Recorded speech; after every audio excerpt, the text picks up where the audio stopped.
Hi and welcome to Bible Bites. Are you in a position at the moment where you feel like everything's kind of maybe running against you, or the world isn't quite the way that you want it to be? It could be that you have fallen into the trap of thinking that the whole universe is there to please you. In fact, there are whole books written on this, isn't there? That the universe is there for you, and all you need to do is to tell and manifest to the universe that, you know, that's what you need, what you want, and it'll just give it to you. Actually, that's not the truth. The truth is actually that you're not the center of the universe, somebody else is.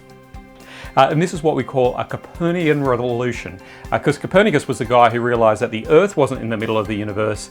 Actually, it was the sun that was in the middle of the solar system, and we kind of revolved around it. And who we need to revolve around is actually the Son, Jesus. Come with me to Colossians 1, 15 to 16, and let's have a look. The Son is the image of the invisible God, the firstborn over all creation. For in him all things were created, things in heaven and on earth, visible and invisible, whether thrones or powers or rulers or authorities. All things have been created through him and for him. Now, there's a couple of key things that I want us to have a look at. The first is the idea of he is the firstborn over all creation. Now, some people get a little caught up on the mechanics of this, thinking, how is it Jesus is born? Does that mean that he's less God? Is that, who's his mom? All that sort of thing. But no, you're missing the point.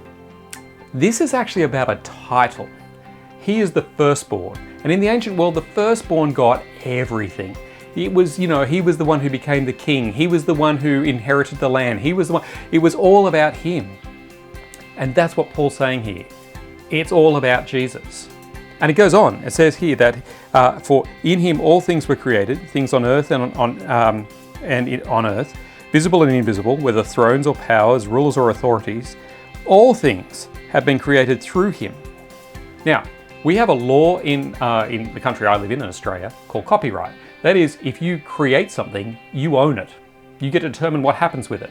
And if someone infringes on that, you can take them to court. That's just a law that has been around for centuries. If you made it, you own it. And that's exactly what God is saying here. Jesus made it. He owns it. All of it. Everything. And not only that, but the third thing you'll notice here is that it was made for him. It wasn't actually made for you. It was made for him. He is the reason why the whole thing has been made. And when I mean the whole thing, that also means you. That actually, you're not the center of the universe. Jesus is. Everything has been made for him.